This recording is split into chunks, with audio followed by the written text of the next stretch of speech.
Dobby. Dobby from the Harry Potter franchise. He's like a little house elf, I think he's called. That's the species he's called.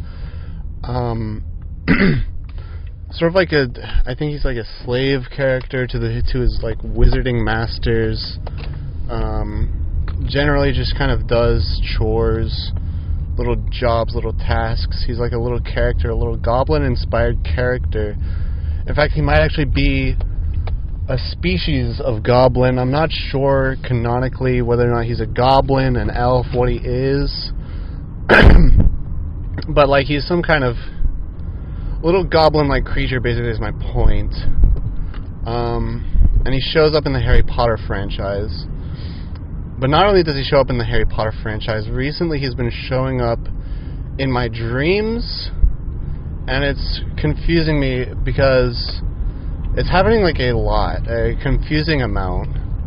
And I just don't really care for it. Like, he shows up and it's not like Dobby exactly, but it's very Dobby-esque, you know what I mean? He's like just a goblin character. He seems like raggedy, just kind of sad, pathetic, weak, and I'm not a big fan of him showing up. He's always like begging for food or whatever, like just asking me for these mundane little tasks. And I mean, I always kind of pity the guy and help him out because, like, fuck, he's in need, he's hungry. Whatever, dude, give him like a piece of bread, give him like a fucking little apple, or like a little piece of kale, you know, maybe an almond if I'm feeling spicy. Cause like, I don't know, it's just, I generally think that given the opportunity, you should give to the, you know, people who are lesser off than you. And that does include little goblin characters and little elf characters. But what the really weird thing about it is he always begs for all this food and all this stuff. But afterwards he always like attacks me. Like I give it to him and he walks up and he screams, he goes, and he fucking attacks me. And I don't appreciate it. Like, I'm showing empathy and kindness and reaching out to you and like just kind of being vulnerable and open and helping you out in your time of need. And you're gonna come at me and you're gonna attack me and you're gonna scream in my face for it. And it makes me sad. It makes me upset. Because, like, what does the world come to at that point? It's just kind of fucked up. And so, I don't know, it's just been on my mind recently, like, Dobby, I think he needs a friend is all. Like, he needs somebody he can talk to.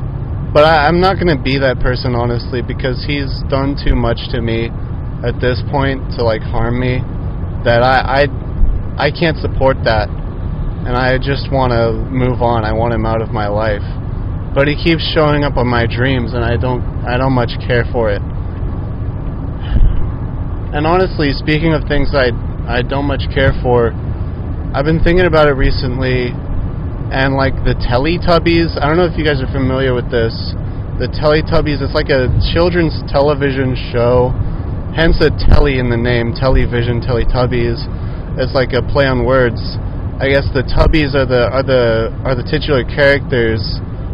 They are a little round in the bellies, if you know what I'm saying. And I just don't get it. I just don't understand, you know, like I don't get the appeal. They seem like they're trying to be cute and funny, but it just doesn't land to me. Like I don't know.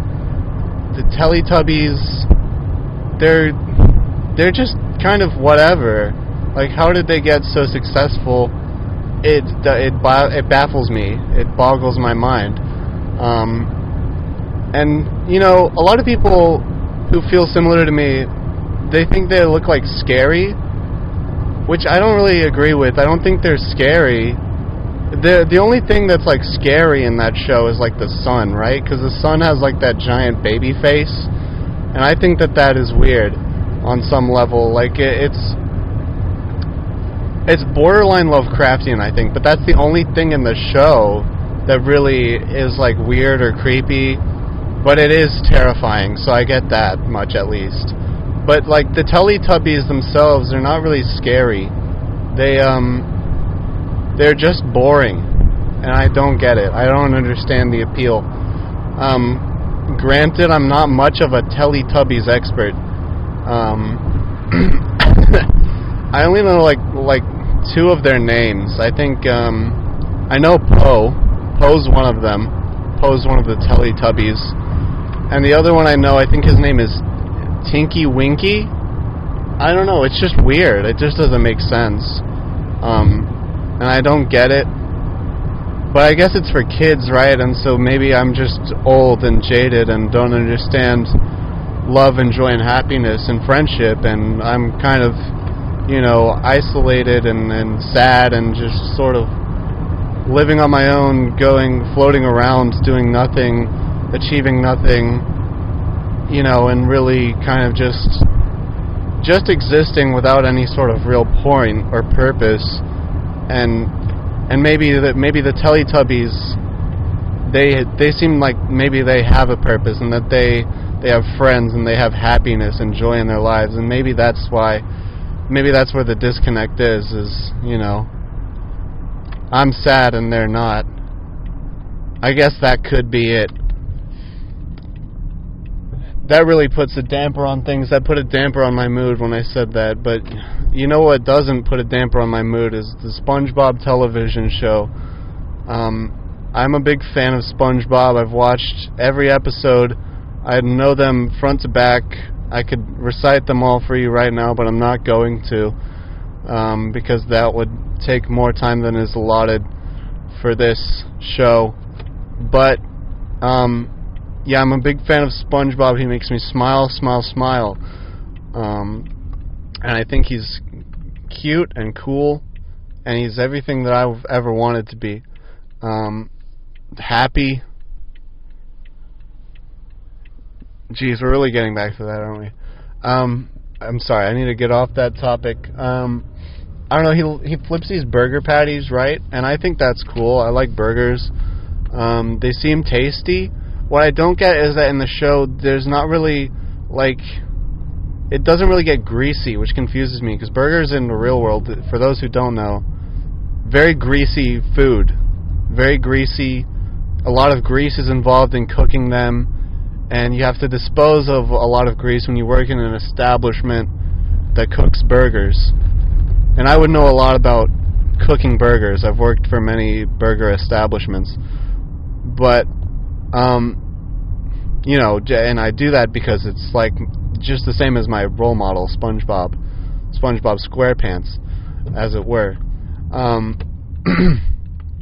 But burgers, they're very greasy, and in the show it confuses me because there's not a lot of grease. Like, where does it all go? Does it even exist? Maybe this is some sort of alternate meat. Maybe it's not cow. That would make sense, right? Because they're underwater. And there aren't cows underwater in real life, anyways. Maybe there are in SpongeBob world, but I don't know. They never really talk about it, to my knowledge, which is infinite and everlasting, at least in regards to SpongeBob.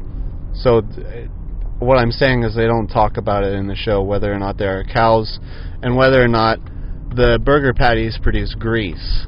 But I think that that's weird. I feel like we should know. I think, and burgers, dude, in real life too, they're pretty great also. I'm just a big fan of eating them. Me personally, my favorite burger joint is Whataburger. I know it's limited to, southeast, like Bible Belt states, and unfortunately I do live in one of those. I guess depending on your perspective, that's fortunately or unfortunately. For me personally, it's more of an unfortunately. But I get it if you like it here, I guess. I guess if you are just wrong, you're allowed to be. You're allowed to just be wrong about your opinion on the Bible Belt states, such as Texas, Alabama, Mississippi, Louisiana, Florida. Is Florida Bible Belt? I actually don't know. I actually don't know if Florida is a Bible Belt state. But regardless, what was my favorite burger establishment? Whataburger. Again, limited to southern states, generally speaking. But it's delicious. It's great. They have all these shakes. Their shakes are incredible. I'm a big fan of Whataburger. And I don't know, I get basically the same thing every time I go there. I get the double meat Whataburger, and then I add bacon and cheese, and I really like that. That's just a good combo for me. Usually I get the combo with the medium fry and some sort of shake, and I get really happy when I drink the shake. It makes me feel joy. Maybe one of the only things that does that. It's like Whataburger, SpongeBob. Funnily enough, I started the episode talking about it, but the Harry Potter franchise is not one of the things that brings me joy. It's just been on my mind recently because of those dreams. And I know that maybe is weird. Like, why am I dreaming about something that doesn't make me happy, doesn't bring me joy, and really just has no sway over my life? And that's a good question, I think. That's a good question. I don't really have the answer. It just kind of came out of nowhere and has stuck around, and it is more just, it's just like one thing to add onto the pile of things that, are just uncool and unfun. But yeah, like, I don't know, it's just something I've been dreaming about recently. So, I mean, really, maybe Harry Potter and the Harry Potter franchise isn't so bad, because it's been showing up so much. Maybe it's fine. But I love audio podcast.